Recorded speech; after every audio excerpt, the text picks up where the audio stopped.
Now, Mermail it up. This is game 1. We are fresh, best of 3.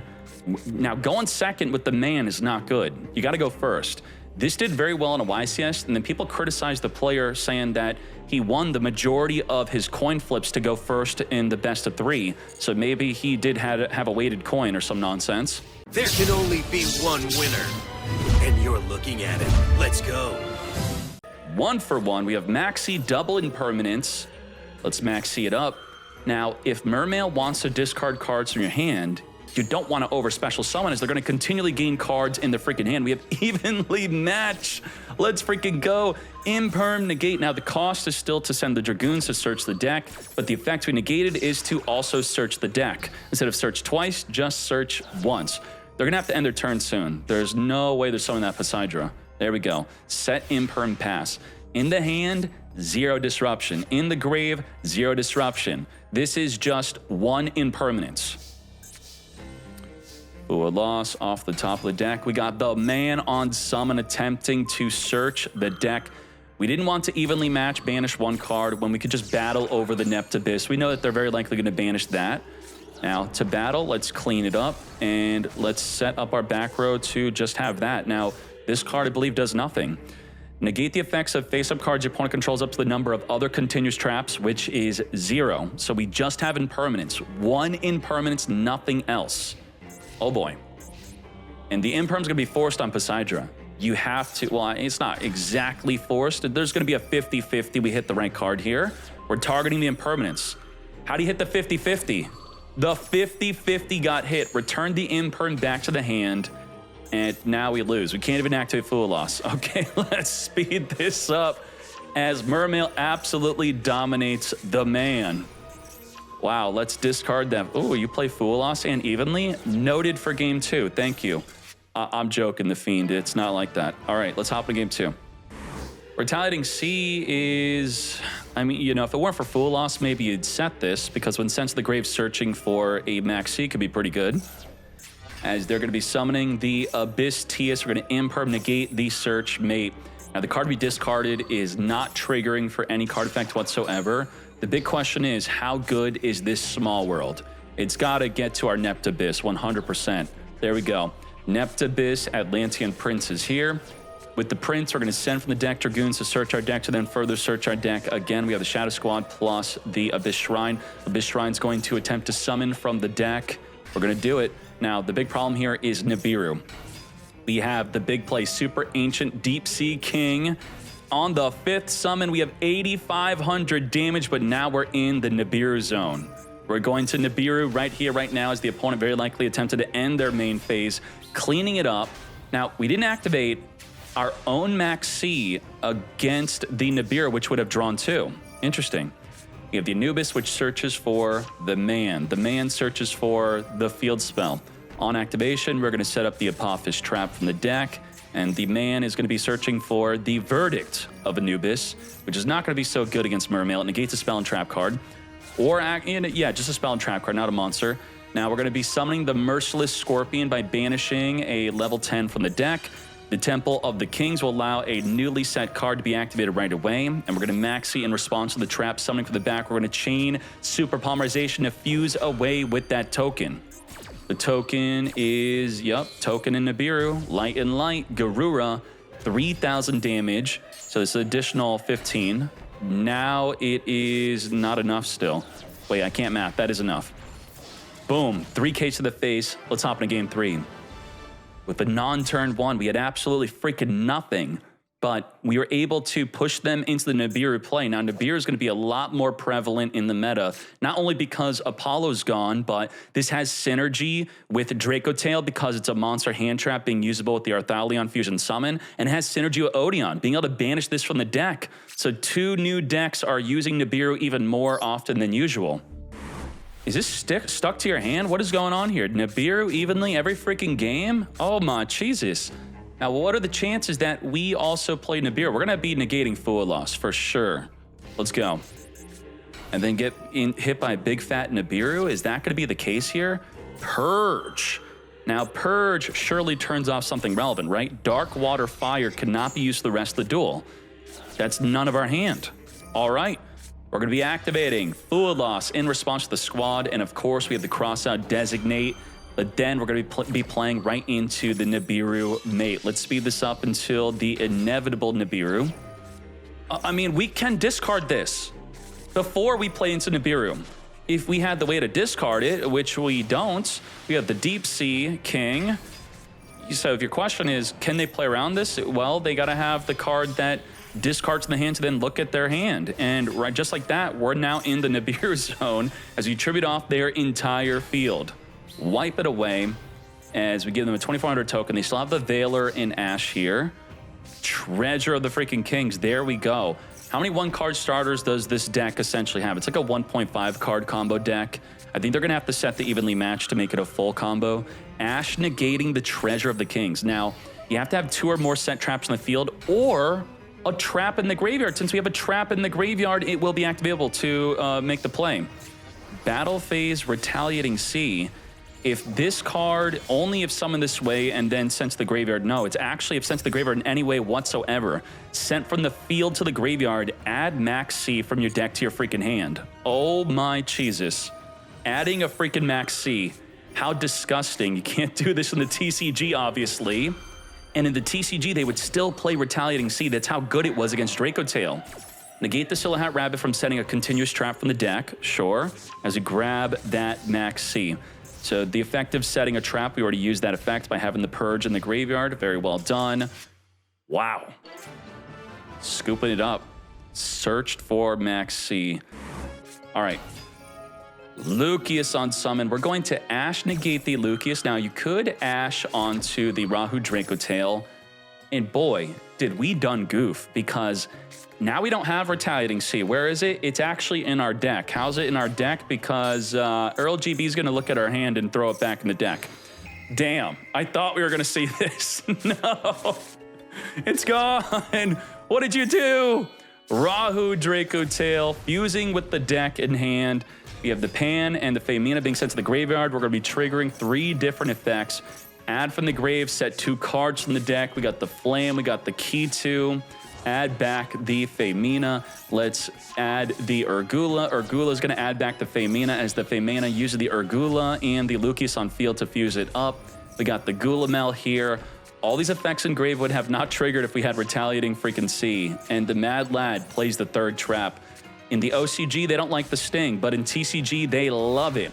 This is draw 3 from the back row and negate a spell that is, we could return a monster back to the hand, we could banish cards in the graveyard, we could pop a card in the field, we could fuse into a disruption, at least 5 disruption plus draw 3. And we know what draw 3 means. That means draw 3 hand traps. And don't forget the Max C. Retaliating Sea off the top of the deck. Oh my Jesus. We're going to be not Chain Link blocking with Call of the Grave, because what's the point, really? How are you going to Chain Link block Gulamel when they have 4 different effects to chain the Gulamel to? It's just not going to happen. The Mululu is actually an additional disruption as we grab our Max C. That's exactly what we do. This now potentially gives us a chance. Not really, of course. Max C it up in response to the effect of Fusion Summon. We're going to Chain Fuse.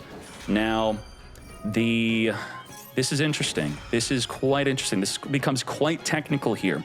We activated Mululu to fusion summon a Dracotail. They chain Max C, and then we chain Femina to try to dodge the Max C. But you can't cancel the Mululu fusion unless you do. How do we cancel the Mululu fusion? It states that you must fusion summon a Dracotail. And what does a Dracotail require? It requires a monster in the hand. So if Femina gets rid of all the monsters in the hand, you got to get rid of all of them, then the Mululu will fizzle, and then they won't draw for Max C. It's a small detail, but, you know, that's the trick. Pop the back row thrust. He kept Max C. So now the Mululu has to fuse with Max C, has to fuse with the Dracotail on the field, and they get to draw a card because of Max C. Wait, it fizzled? How did it fizzle? How did he fizzle? Did he run out of fusions to summon? He doesn't play a 3rd Althalion. What? Is the other one in the great? He just plays 2.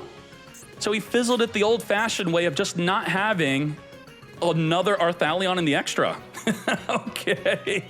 If he did play 3, then it would have gone through. Okay, Earl GB, built differently. The amount of people playing too. Boy, I think you're a bit different, aren't you, Mad Lad? Let's see. Dracotail, I mean, it's right there. Boom. Dracotail, 97% played at 3 in the TCG, so Earl is part of the 3%. How about the OCG? 92% played at 3. Earl would be the 8% in OCG, and just like that, lethal freaking damage. Well done. Earl, this is a choice, right? Did you get a third one and you didn't put it in? Is it on purpose, maybe? Maybe your extra deck is so spicy you just didn't have room for the third one. All right. Now, a question could be, why do you want to play 3? Because you want to summon it every turn. Your turn, their turn, your turn, their turn. Every turn you want to be summoning.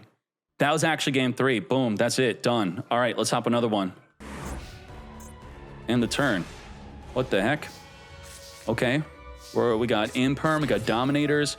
Dominators is a hard once per turn, unlike Imperm. That's unfortunate. We have Malulu activating Diffusion Summon. Let's fuse it up. That Fusion Summon's play is going to be with the Albaz. Albaz and Malulu into the Arthalion. We're going to trigger Malulu to set a Dracotail card from the deck. As we're targeting Albaz to return it back to our hand, we're going to Imperm, negate the Arthalion mate. We're going to chain Droll and Lockbird in response to them drawing thanks to Fua. Thus, the Kitu and the Lucius are not going to be able to add from the deck. We already have Rahu. So since we already have Rahu, we simply set a Dracotail Flame. Now, the deck specifically is setting cards in the deck to give it a good play against Droll. This deck works well against Droll, works well against Maxi and Fua. That's another big reason why I would say this deck is great. Now, our Forms of Disruption. Oh my gosh, evenly matched at the end of our own battle phase. What the? Damn. Now we have Bell, we have Horn. Horn can return an attack position monster back. It doesn't have to be special summon. We get to also draw a card off of that. Double Disrupt. Treasure of the King, setting up the Apophis of the Serpent. We're going to be searching for Anubis, the Last Judge. The Last Judge will be discarding to search for the Man. The Man is going to be searching for Temple of the Kings to make a newly set trap activatable to turn it set. We're going to Horn, return the Man back to the hand, just like that. And we do get to draw a card. This is Bellable, this is Ashable, stops the return, stops the draw. We got the Urgula, which is a brick. Pan and Urgula are bricks. But, you know, still they're so good that you do want to consider maybe playing more than one. I'm going to have to look at the ratios at the end of the event, though. I'm going to really focus on that. We're possibly, I mean, this is level 6. What the heck? We can't make a Ring Fork Caesar that, so we make a Divine Serpent instead. This will, once per turn, return up to 3 Apophis traps in the graveyard back to the field and set them. Now, our Forms of Disruption are going to be, we're going to summon the Apophis Serpent to then set up not a disruption. Is that the disruptive one? Yes. Per continuous trap, it's going to negate that many cards on the field. Non-target negate, and it negates directly to the card you're chaining to. It's not going to summon then activate afterwards to negate. Whenever we want, we can negate multiple freaking cards here, and then this would trigger. If a trap card is activated on a separate chain link, it then triggers to target a card the opponent controls to destroy. So we got negate and destroy, and then we have negate, and we have Nibiru, Quadra Disrupt. We have 2 negates, so we have 5. We're going to activate the Song of Dominators to negate the effect, where the Apophis Swamp Deity negates the card. We're now going to trigger the effect of the Divine Serpent on the resolution. As I said, it would trigger afterward to get poppin'. Well done. What's the downside of Dominators? Doesn't it turn off Nibiru? How does that work again? If you activate this card from your hand, only from the hand, you cannot activate monsters in your hand, graveyard, and banishment until the end of the next turn. Okay, so from the field, it's okay. Begin. Brick, not a brick. Malulu's gonna make this playable, but they got a retaliating freaking C. Is it over? Let's find out. This will only be in response to a spell card activation that includes the effect of special summon to then be a Macrocosmos. Anything sent to the graveyard will be banished instead. We're gonna Ash Blossom, negate that Max C. Not today. Malulu is fusing it up. We're going to fuse with the Urgula into the Arthalion. Arthalion's going to target 1 card in the graveyard to return back the Malulu. We have Malu, and the Urgula is going to set 2 cards from the deck. Now, Rahu's going to be the big card that you want to be using the Retaliating Sea against. The Rahu states that you can't Little Knight after the activation of this. So once they get that Retaliating Sea out in response, that's it. For the rest of this turn, we're locked out of the extra deck. We can only summon fusions. Banished, banished. If banished, they don't trigger when banished. We lost out on 2 cards to set. The Pan, when sent to the graveyard, would have destroyed a monster on the field. We can't do it. Woo, we end our turn just like that. Now, the Gulamel, in response to a Flame, can destroy the Retaliating Sea. But the Flame has to negate a spell. That's it. Negate. And if you can't Chain Link block this with anything, if you have a Max C, you could just activate it right now. Well, Max C actually would be banished, so that doesn't even work. You need a card, just something activatable to block this. Can't block it, then pop it. Now, I get to search a Max C. So it's not even that bad when they out it. You're gonna have to deal with the C, which you can with the Ash Blossom. Let's trigger it, search it. We did not want to Ash the search the Maxi. We may as well just negate the Maxi itself, and wow. Searching with Retaliating Sea screwed you. Sometimes a Pot of Greed is bad because you get hit with the Droll and Lockbird. That's why some Sky Striker players are not even playing Upstart Goblin, and they can't search for the man. No man search for you. Ending our turn because of the Droll. Got him. Even against Retaliating Sea, we're looking to be winning this duel. We knew the Maxi was there. We have an Ash. We don't care. You search for the C. I got to turn off your turn with Droll. I already had the Ash negate the C. And now we just lethal damage. These aren't hand traps. They're not going to be doing anything. Scoop it up. Let's hop into game 3. Damn, not an auto loss against the C. Set 4 pass. What the? Let's get the Anguish pattern out. The Angus is here, and per monster we summon for the back row, we're going to pop that many cards on the field. Because the Maxi is about to resolve, let's summon a monster before they draw off of that. As we now have the Apophis Swamp Deity in the back row, how many disruptions do we have? We have negate multiple cards in the field. We have pop a card. We have super poly. We have imperb, negate, and it's super poly or purge, whatever we want to use. About 4 disruption. 1, 2, 3, 4. Purge, negate, the key to mate. Just like that. No search and fusion summon for you. Since we negated the effect, not the activation, another copy's not activatable, the Rahu is also going to get negated. Now, here's a big problem. You took the bait. You negated 2 cards, but you did not negate the Branded Fusion. Now, they don't have multiple ways to search for Branded Fusion like a branded deck, so I'm not saying it's correct to wait for Branded Fusion. They have to just hard freaking draw this, but he did. Luke, oh my gosh, we ate up everything. Nom nom nom, up. All of the disruptions are now gone. Nothing left. And now we get Branded Fusion. No. Let's send from the deck into Lubellion. Lubellion is here. Discard a card to further fuse it up. Malulu's going to set from the deck the Flame. We're going to non-target negate the Angus. We're going to Star Source, pop multiple cards in the field. Pop 1, pop 2, goodbye to the Super Poly. And then clean up this field. Oh, not completely. What could we top deck into? The Man, the Field Spell, the Anubis? No, we didn't. But it's time for Plan L. Plan L can return a monster to the field back to the hand. First we'll destroy by battle, then we'll return you back. Or not. Okay, these are non-threatening monsters. We'll just keep it. We do have the Rahu Dracotail. We're going to use the Urgula to non-target destroy the back row card. Gulamel is here. In response to the activations of our cards, we could chain to it with Gulamel. We're going to chain link block with the Swamp Deity.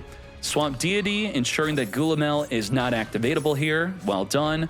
As we set up the Kitu, and the Urgula is going to further set up the Horn, returning back in attack position. You're a trap monster. You're a trap and a monster, so the Urgula destroying a spell and trap card. Get destroyed. As we now get to, in response to the Kitu, this is what I talked about. You can't reliably chain link block the Gulamel because they're going to have so many effects to ensure the Gulamel can directly chain to it to then get popping. Let's Frixel, return on field, return her back, trigger the Lucius. Otherwise, if you have a Femina in the graveyard, you summon Femina, then return the Femina back. We're going to further banish with the Magnum Hut, and just like that, Branded Fusion clapped him up, straight up. He ate up 4 forms of disruption. even gave up his ability to pop early just to ensure he can negate one of the cards. I'm not saying you misplayed. It's just, you know, you're going to get sacked by Branded Fusion against this deck, and it's going to feel bad. It's going to feel wrong. And if you're a Branded player, I'm sorry. Dracotail may get Branded Fusion back to 1. I'm just saying.